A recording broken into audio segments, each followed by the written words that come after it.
Welcome friends to the 2026 Toyota Sequoia. We have some new updates to talk about, but stay tuned until the end of this video where I will be sharing with you how you can save $5,000 off the MSRP on these new Sequoias. All right, let's get started with the highlights first.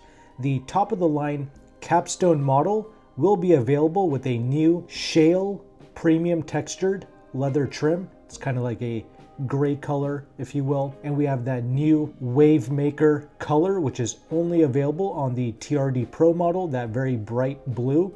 I absolutely love that. Comment below, let me know your thoughts regarding that Wave Maker color. The limited trim levels will now transition to leather trimmed seats. You're still going to get the iForce Max hybrid powertrain as standard. So we have your 437 horsepower and 583 pounds-feet of torque.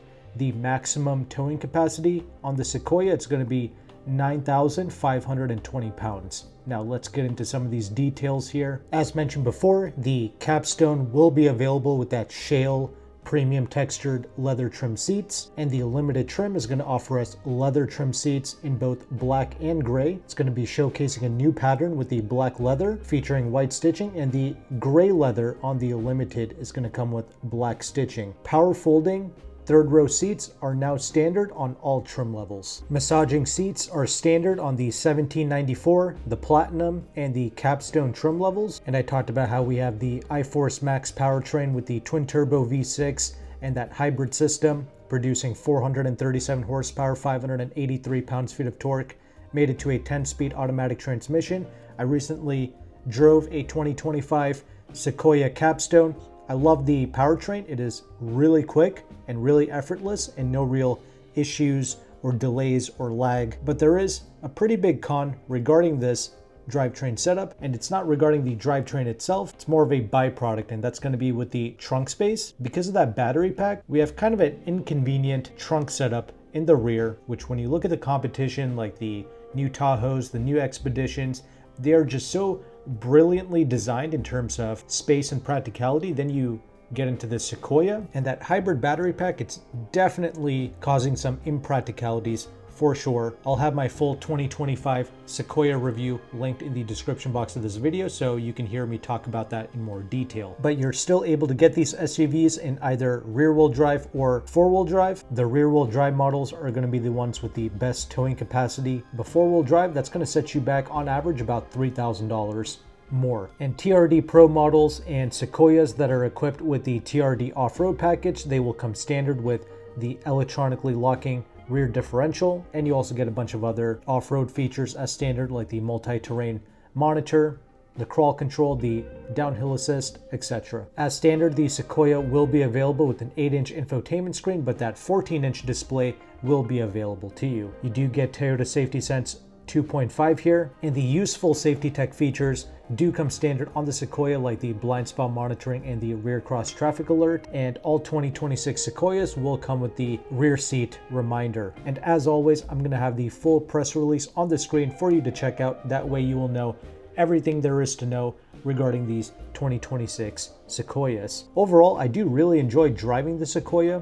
I mean, it drives flawlessly, both in terms of its drivetrain, the comfort, the quietness, the handling. Everything is on point. I would say my only two real annoyances are going to be the trunk space, of course, and also the A-pillar. It's a bit obtrusive at times, but not a big deal. Overall, it's a really comfortable package, great seats, plenty of legroom in all three rows. I am 5'11". Even I can fit in the third row of the new Sequoia. And at least with the top of the line capstone that I tested, it had a really solid interior space and build quality as well. And something really impressive regarding the all-new Sequoias, although we have this iForce Max hybrid powertrain setup, this SUV, depending on the trim, it's going to weigh about 6,000 pounds, which is pretty much the same as the previous generation V8 Sequoia. So despite all the tech, the vehicle weighs about the same while offering us way more power. I thought that was pretty nice. And also that max towing capacity of 9,520 pounds, that is no joke.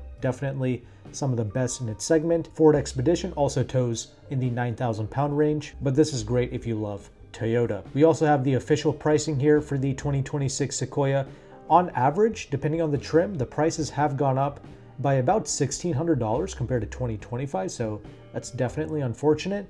And make sure to add $2,095 to all the prices listed for the destination charge. Yeah, some of these companies, they really need to calm down with that destination fee, but it is what it is. But this is everything you need to know regarding the 2026 Toyota Sequoia. As promised at the beginning of this video, here's how you can save about $5,000 off the MSRP. You can reach out to Jim, who is one of the largest Toyota brokers in the United States.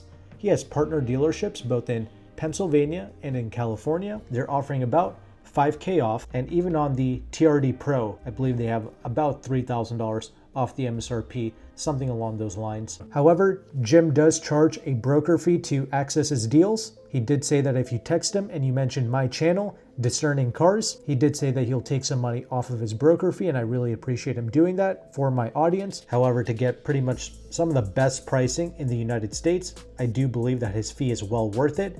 Plus, when you pay his fee, you're not just getting the money off the MSRP, you're also getting really flexible buying terms, whether that's through leasing, financing. He just has many different methods that can suit your budget and your needs that you otherwise can't really get through traditional buying means. So that's huge. Not to mention his partner dealerships don't charge obscene amounts of dealer fees or anything like that. In fact, you don't have to play any of the dealership shenanigans. That's the whole reason why you use a car broker in the first place.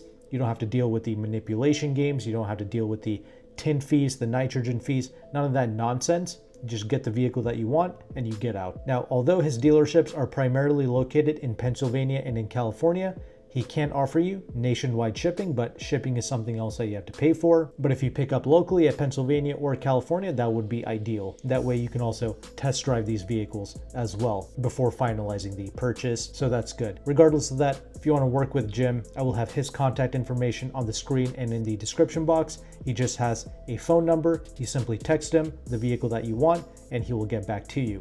You can also see his page on the Leasehackr forum where he has all of his reviews, and he also has a very large Facebook page as well that you can follow. I will also link that below. If you found value with this content, make sure to like and subscribe.